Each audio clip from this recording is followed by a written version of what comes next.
Excellent. Welcome, Steve and Dave. Hey, hi. Pleasure to see you. And this must be a very exciting time for the Vapors. You've got a new album and you've got some dates that are imminent. I'm just thinking where to start. Maybe the album. Tell us about Wasp In A Jar. What do you want to know about it? It's taken 5 years in the arising. It's together and finished and going out the door now. Is it all new materials that you've written in the past few years, or does it go further back? No, it's only the past couple of years. Well, the last album we put out was 2020 together. This is 5 years later. It sounds really, really fresh, especially the single Hit the Ground Running. It's easy for me to say, but it does sound like some of the best stuff you've ever done. Yeah, I love the energy of that song. Yeah, generally speaking, we're very happy with the album, the way it's turned out. And we worked with Mike Giblin as producer for the first time. I mean, we played in bands with him before, but never as a producer. So we did all the work at his studio in Pennsylvania. And it was really nice to work with a friend, someone we knew really well. We had such a laugh doing it. And we recorded, like a lot of it is just recorded live. We went into the studio, we put up some amps and some drums, put some microphones in front and just played, and he just pressed the buttons and we did it very quickly in 2 weeks. It does have that live energy. How does the songwriting work with the Vapors now? Is it a band effort, or does one of you guys lead? And also, does that differ to how it was over 40 years ago? No, it's always been about the same, really. It depends. Somebody comes up with a lyric or a tune. Sometimes it's me, sometimes it's not, and we just work on it together. If it works, we use it. If it doesn't work, yeah, someone comes up with an idea, and either people just stand around umming and ahhing, or somebody comes up with something else, and then it kind of just catches fire, and that's how the best songs come together. Really, come together really quickly, don't they? Yeah. Hit the Ground Running took less than a day to write. It was very quick. And it was just before we left for America to do some gigs and then go straight in the studio. So that song was only really new. It was really new when we went into the studio. So maybe that's why it sounds so fresh. And there's this carry on the album. I have heard a sneaky peek of the record, and that's also got kind of a bit. It's got the typical Vapors sound, but then you get 2/3 through it, and then you divert into a bit of a sort of classic Pink Floyd type feel. That's really surprising, and again, that works really well. Pink Floyd's been mentioned before. Yeah, you're not the first one to mention Pink Floyd about that bit. Was that a conscious thing or something that came naturally? It came naturally ages ago, and we only just got around to sort of sticking it in the song that it was supposed to be in. Carry On. I didn't know it was even happening until we were actually standing around in the studio one morning, and the guys said, "Oh yeah, we're going to do the coda to Carry On." And I'd been away when they got it together, and so I was like, "What are you talking about? The coda of Carry On?" And they went, "No, it's this bit," and started playing it. So I really had to do it on the fly. So it had been there for a while, but not everyone was aware of it. Was it Pennsylvania that you recorded the album? Yeah. Yeah, it's a place called Mechanicsburg, and like a lot of other people in America, Mike Giblin has a huge basement. I mean, it was absolutely enormous, and he turned it into this amazing studio. And so we stayed there, we lived there, we ate there for 2 weeks, and it was just a great laugh. Yeah. Very creative. And I guess when you go somewhere like that, it's not like you've got, say, 6 months to branch out. The clock, I assume you're on the clock, so it gives you that incentive to get it done and get it right. Yeah. I mean, Mike said, "Oh, we can do 14, 15 songs in 14 days," and I was a little bit dubious. By day 7, I was getting more dubious, but yeah, he brought it in on time. And had you worked with Mike Giblin before then? He took over in lead guitar the previous time we went on the Lost 80s tour because Ed couldn't make it. Ed puzzled yet. Yes, so Mike stepped in and played guitar for us on the Lost 80s tour in 2019. And he was also like driving us around on that tour and tour manager. So we actually spent 6 weeks in a car with him, so we got to know him pretty well. And it just seemed like the natural choice when we were thinking about a producer, really. It's almost a decade since you guys got back together, isn't it? If so, what was the factors around you regrouping? Basically, my retirement, I got offered early retirement by the Musicians Union I was working for then. I took it. My wife didn't want me hanging around the house all day, so she was quite helpful in getting the band together again. We did get firstly for a first off meeting, talking about it, any terms, any conditions, all that sort of thing. And we came out of that with yeah, let's try it. So we did. We did 4 gigs. We first got, and then the gigs just kept coming after that. So we carried on. Yeah. And yeah, we're now 9 years into it. You know, compared to the 2 years we were in the first time round. So it's already been a lot longer and a lot more successful and more fun. A lot more fun, yeah. We can cover it when we go deep into the Vapors, but certainly from, you know, contemporary perspective, it felt that the Vapors was, you could and should have done more really if factors had been the same. So this regrouping of the Vapors means that you can kind of fulfill some of that unfinished business. Yeah. Yeah, definitely agree. Yeah. That album, was it 2020 when it was released? Together. So again, it shows that you guys, from playing those live shows, were in a groove and the songwriting chops were still there and it still got that distinctive sound. Yeah, I mean, Dave kept coming in with some great ideas, and first of all, the music's got to excite us, and it was exciting us, and also we played a few songs live, and then an American guy has just said to our manager, I've heard some great songs tonight at a gig, and he said, I'd like to fund the making of an album, and that's how Together came together really. Maybe it's worth going back to the very early days of the Vapors. So the Guildford area that you guys hailed from? Yeah. When did you first play your first gig? Was it 78 or was it a bit earlier? 78. Yes, 1978. Dave had an early version of the band where People Fell by the Wayside, and in early 1979 the band changed basically, and only Dave was left, and he recruited Ed, myself, and Howard in, I think, between February and March and April. Yeah, really early on in 1979, and within, I think it was the second show that myself and Howard did, was the show where Bruce Foxton came along and saw us. So things started. Dave had been doing the songs with different people for, you know, in an earlier version of the band. It just really took off pretty much as soon as me and Howard joined. Yeah. So the jam link, that you were managed by John Weller, is that right? And Bruce Foxton. Bruce. Right. Yes.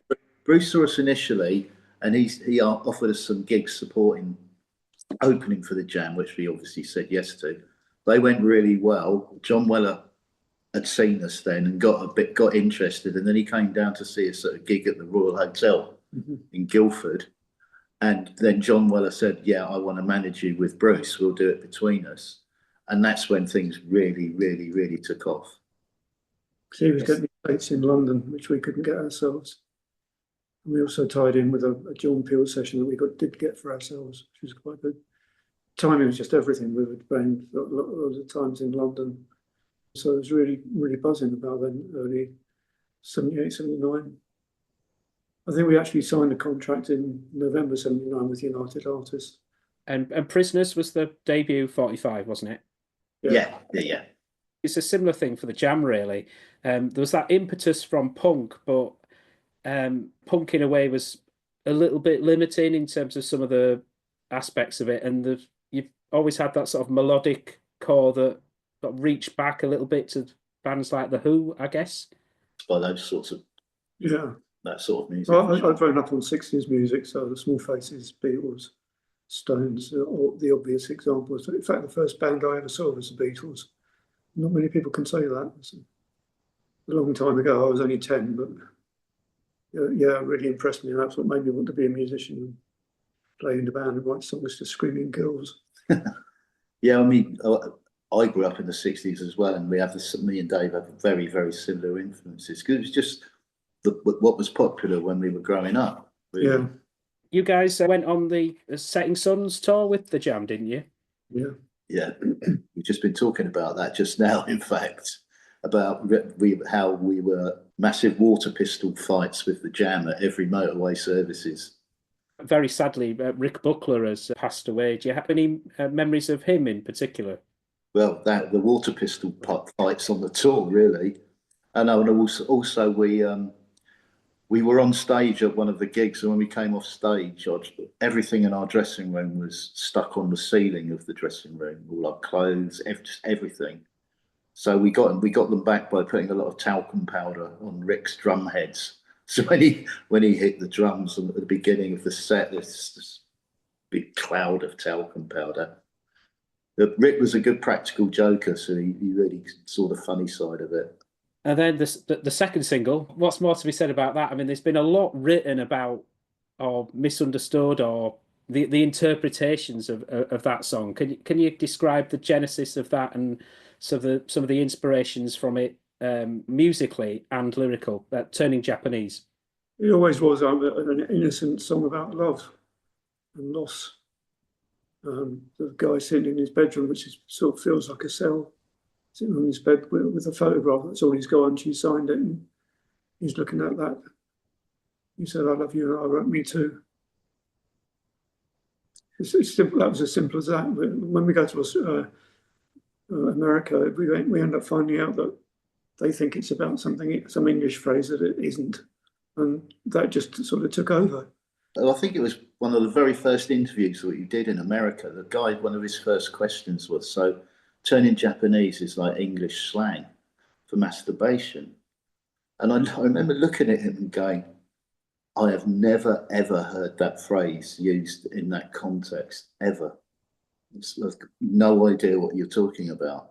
But somehow this rumour that was conceived in America took hold, and we've spent the rest of the ensuing 40 years talking about that, when it is, as Dave says, it's an innocent love song. You go, Dave. No, I was just saying sorry. It's not as nasty as it should. It's not as interesting as that. Yeah, thing. Exactly. Is it true that your producer, I think was it Vic Coppersmith, rejected that song? Yeah, to start with. And then John Weller bullied him. Oh, so John had a role in saying this. Yeah, I think John used his powers of persuasion. He had some very fine powers of persuasion, did John. But Vic did actually rearrange Turning Japanese a bit. He came. This is one of the only times this ever happened to us. But he said, I've got some very specific ideas about this song, and if you put a verse there, and then you put the middle eight a bit earlier, and then if you change the guitar solo, and he really did rearrange. It was the same parts, but he put them in a different order, and it was very clever what he did. Yeah, and it also got the other ideas for it as well. When we doing the dun, more times than one, it was really worked well. I was thinking about this the other day. Must have been about the 7th or 8th time we recorded that song. Yeah, we'd done it on loads of demos. We'd done it for record companies, the Peel session. We'd recorded that song quite a few times, and so it's great that he managed to make it still sound so fresh after all those times that we recorded it before. The guitar solo was actually another tune I had that I was writing for another song, so I ended up using it for the solo in Japanese. So we only get one song out of it rather than two. And that song went across the world as well. I think obviously a huge hit in the UK, a hit in the States, massive hits in Australia, Japan. Yeah, we spent a year following it around the world. So we went to America for the first time. We went to Australia for the first time, Canada for the first time. Yeah, it was all happening. Didn't do much in Europe though. We only ever done one TV appearance. Yeah, we've never played a gig in Europe even. Do you think the fact that you had to go across, well, not had to, but you did go across the world to promote the single and its success, that it's a bit strange to say, a negative effect in a way. It was almost too popular. I mean, is that possible? It's possible. It also could be that everyone thought it was so quirky that it was a joke, and so not taken seriously. And what really affects us is that nobody really listened to anything else. Whether if they did, they didn't talk about it. So it was a bit weird, as if we'd only ever done one song. And that was all we had. And we had 2 albums out, and we've got 4 albums out now. So we're still progressing, and we're still doing what we should have been doing in 1980, which is finding fans. There's been various covers of Turning Japanese. Have you liked any of them, or is it a case of not really, or do you see it as a compliment? I think it's a compliment if somebody wants to do your song, Yeah, I think it is a major compliment. Yeah, I've heard some really heavy ones, and what was that actress? There's Rick Moranis, isn't there? Yeah, that's brilliant. There's Kirsten Dunst as well, isn't there? Yeah. That's what I was trying to Great think. video. Yeah. In fact, I was scared whether that was his lead guitar solo, or whether they copied it or actually lifted it, because it was so perfect. Was it? Yeah, I couldn't tell. Ed said, "No, it's not mine." We didn't get any royalties out.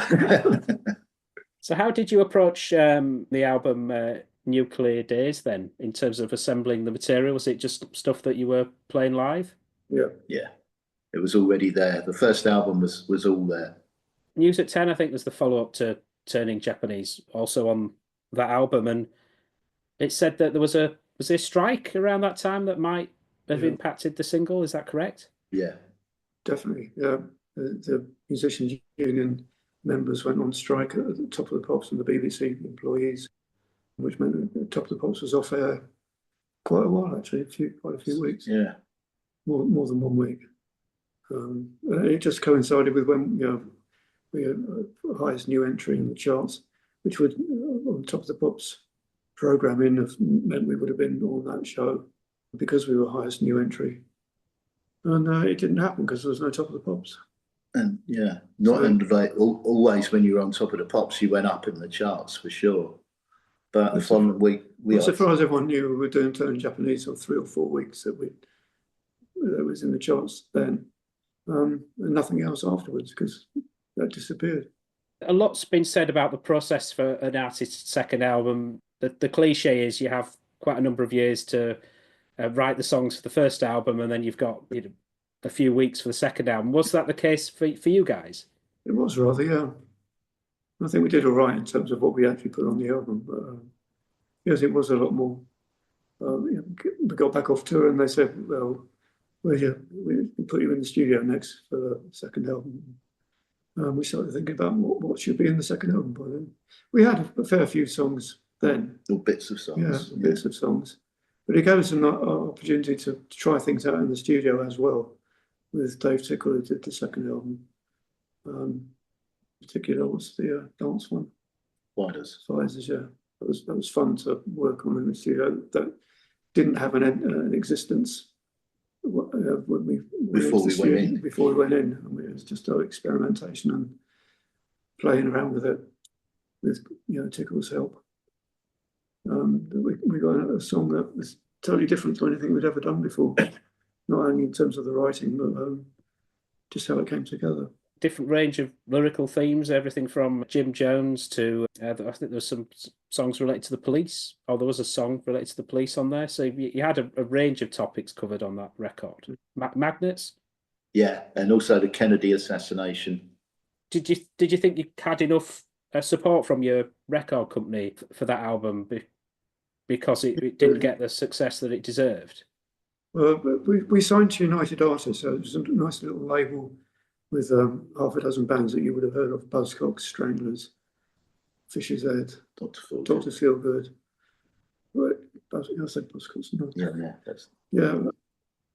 EMI brought them out. So all the people that signed us up, A&R people, CEO, etc., all the people that we knew and liked, got on well with, got made redundant. So there was no one in the record company really batting for us. What happened next?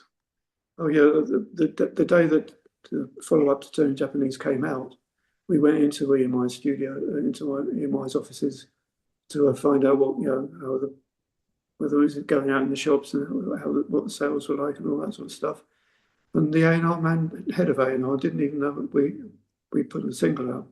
You had to go and find out about it. So, but the real one, the straw that broke the camel's back was the A&R guy came along to hear us in a studio, rehearsal studio for the 6th single, which we were rehearsing.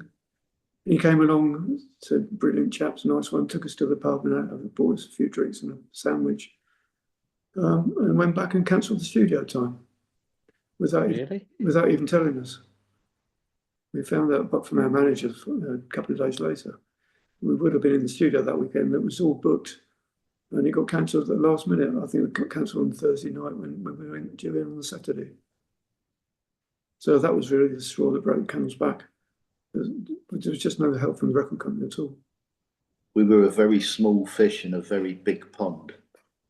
And Kate Bush and Duran were far more important than us. For sure. Must say Kate Bush should be more important than us. Yeah, I think that's a fair point. Of all industries, the music industries is certainly at the time, every few years, what was on vogue used to change. So you had like punk and then post-punk, but then you get into more synth and new romantics or whatever. So I guess by, say, 1982, music had changed quite significantly since 1978. And I guess you guys were the victims of that to a certain extent. But to a certain extent, but we hadn't hitched our wagons to the mod thing. So we managed to escape that. The resurrection of heavy metal. Oh, new wave of British heavy metal. Yeah. That was another way we could have gone. And those bands seem to be selling out better than us.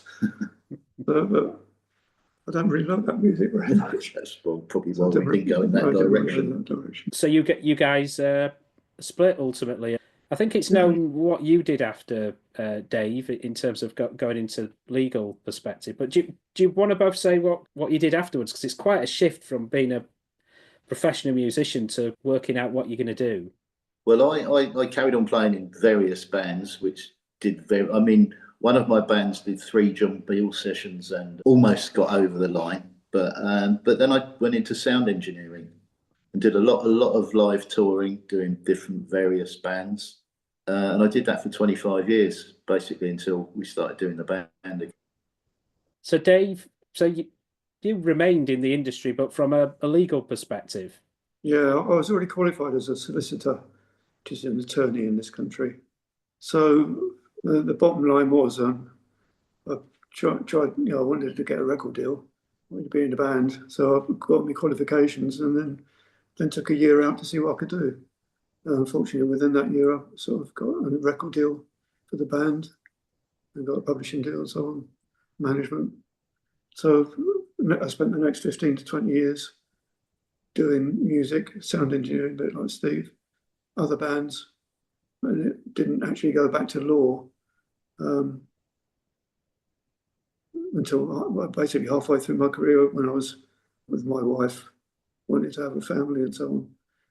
I thought the best thing to do was to go back to doing law a bit more, because doing music, the only way you can get more money, really, especially sound engineering, is by being out more at night. And then you won't see your family. So absolutely, yeah. I made this career break, taking a risk going into music in the first place, but I had the qualifications to fall back on, which I did. So it makes more sense of my career, which has been 2 halves.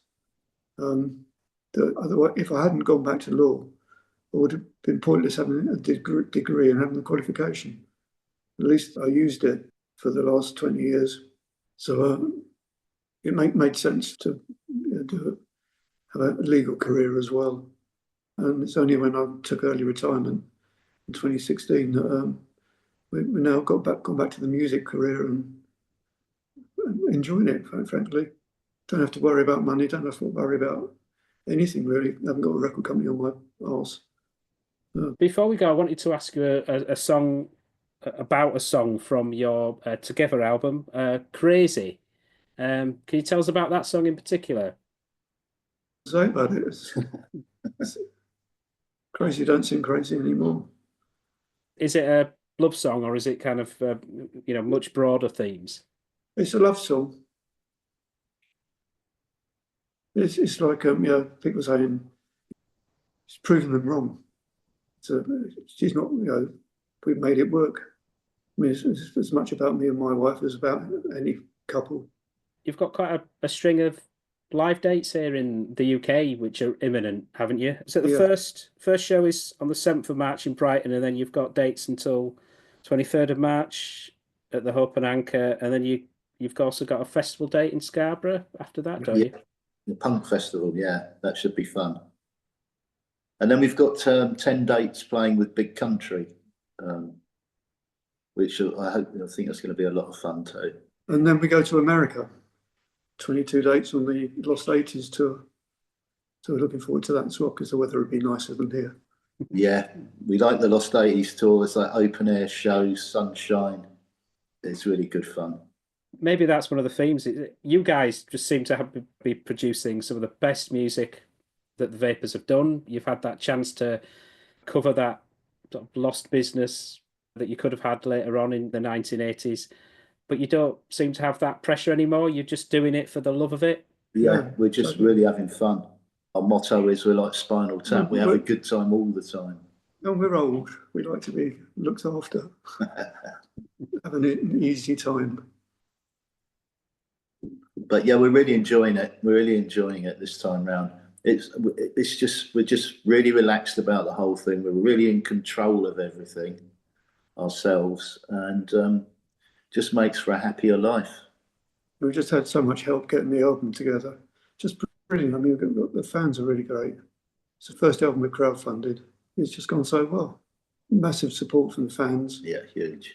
Massive help with all the physical stuff. There's an awful lot to do to get an album out and get it posted out to everyone that helped pay for it and so on. So we've had a lot of help, and it's been really, really well appreciated. Brilliant. That's great to hear. Well, all the best with those dates, and all the best for absolutely sensational new album in Wasp in a Jar, and the advanced single, which was hit the ground running, which is amongst your best. So thank you, Steve, and thank you, Dave. It's been an absolute pleasure to talk to you guys. Thank you, man. It's been a pleasure. All right. Cheers. Cheers then. Bye-bye.